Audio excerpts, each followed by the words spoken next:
Hello? This is Cambria. Is Jesus there?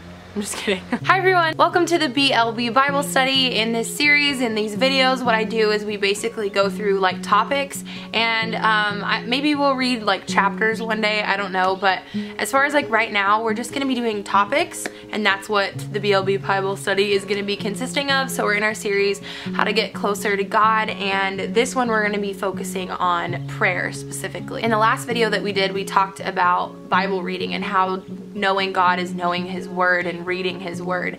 And more specifically today, I feel like this prayer is much more intimate with God because you're talking with Him, and so we're going to be focusing on that, and it's going to be called Conversations with Jesus. So the first question that I want to pose is, how was your prayer life? I was about 12 years old. I really started my prayer life, if you will. I'm just using that term very loosely, with the Lord, and I never understood the idea of, the Bible talks about like being in constant prayer, and I never really got that. I never really understood what that meant because I thought that prayer, not thought, but kind of understood prayer more as of like, okay, we're gonna fold our hands and like close our eyes, bow our heads, and we're gonna like pray now. Like, we are gonna pray now, everyone. Does everyone understand that we're praying right now? When I think of Jesus, I think of my best friend. If you've ever had a best friend or a really close friend, you talk with them about everything and you want to share every detail of your life with them.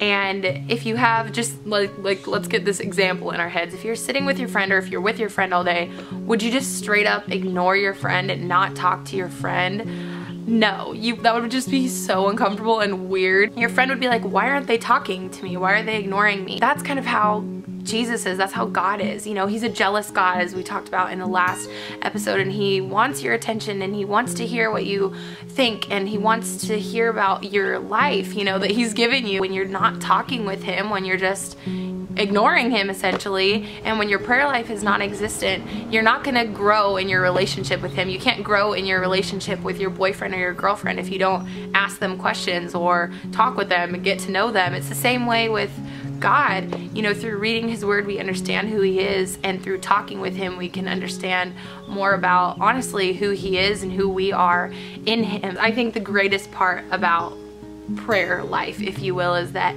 He's relatable to us, but He's also God and He is divine. So would you say that your conversation and your relationship with God is like that of a friend, or is it like that of just like some being up there in the sky?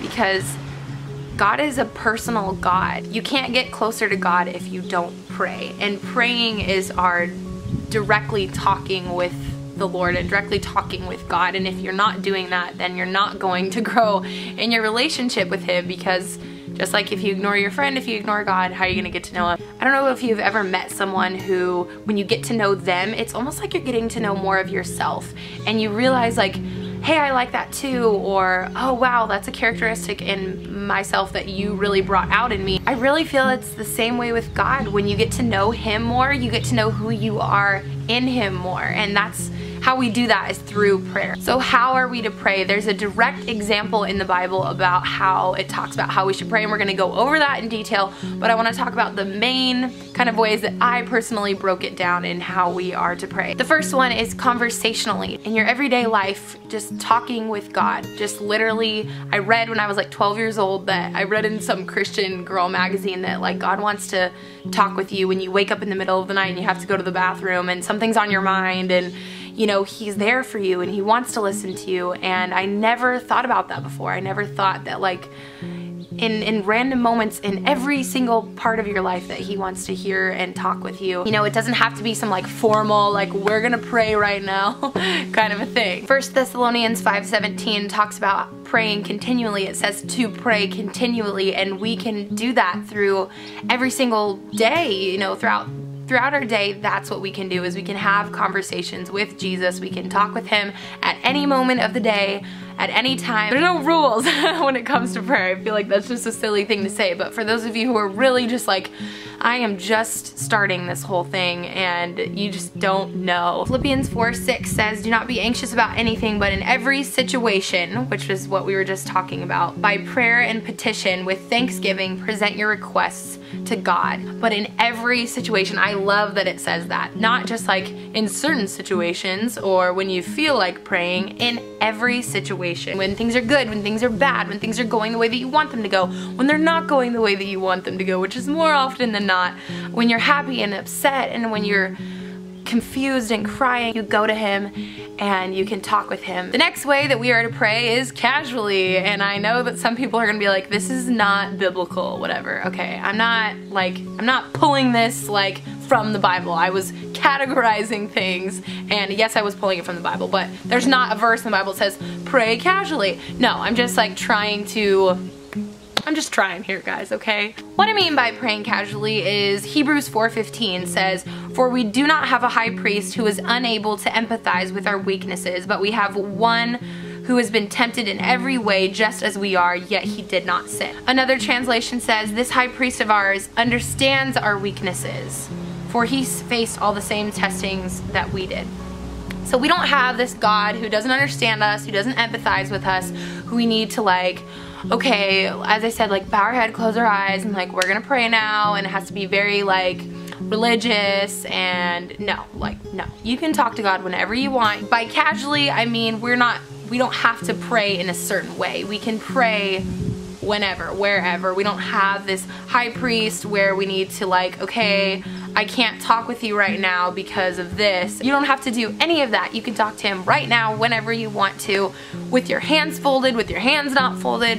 You can talk to him like your best friend, and that's what I hope that you get out of this video more than anything, is just talk to God and just have a conversation with Jesus. Casually, Matthew 6:7 says, "And when you pray, do not keep on babbling like pagans, for they think they will be heard because of their many words."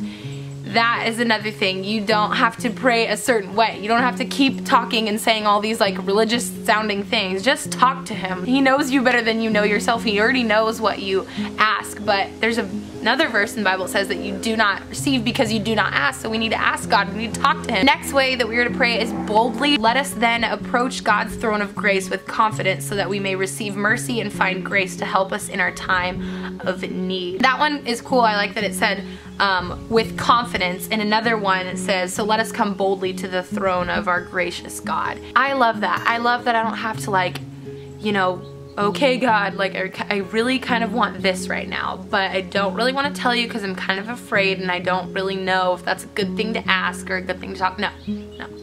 We can come boldly to him with our requests. We can just say, this is how I'm feeling, this is what I want, God, and God's will be done. Another way that we are to approach prayer is with respect. We have to remember that God is still God, and that we can still be ourselves and know ourselves. What we talked about in our last episode, having a healthy fear of the Lord, and that doesn't mean being afraid of him. Just like I said, we can approach with confidence and with boldness. We can come to his throne.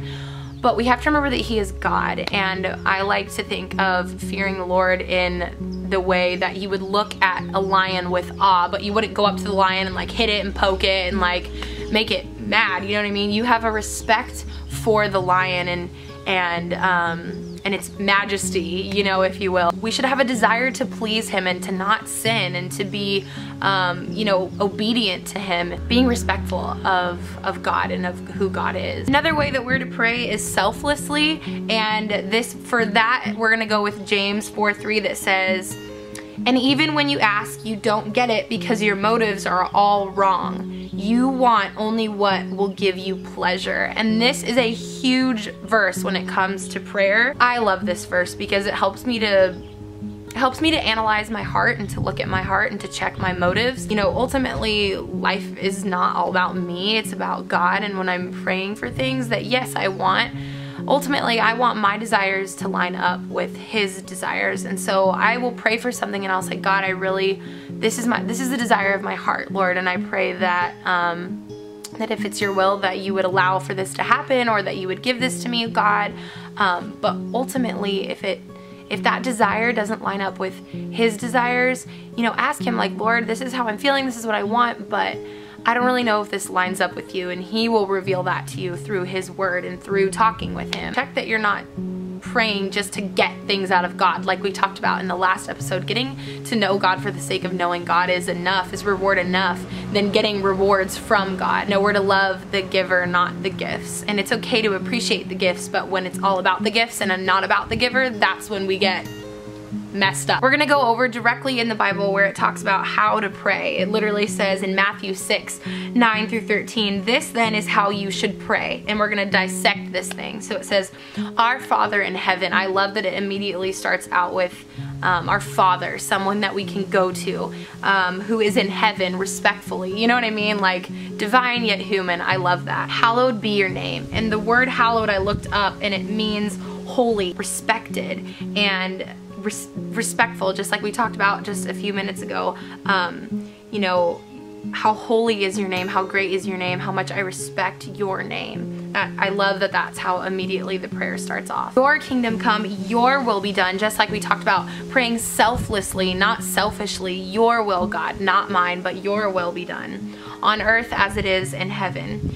Give us today our daily bread. I feel like this is kind of a famous line in the Bible, and what I want to focus on is that this prayer is the present. Give us today. We're talking about right now in this moment. God has given us today, right now, and we should be thankful for that and not necessarily dwelling on our past or worrying about the future, but God, give me today what I need, just like the manna from heaven with the Israelites, how God supplied them daily. You know, they had to rely on him for that day of manna, and God gave it to them. And then I love how it talks about bread. I love that it's honed in on every single detail of our lives. Like, God, give me the food that I need today, Lord. You know, ultimate dependence on him for everything, for our food, for everything, you know, every single detail of our life.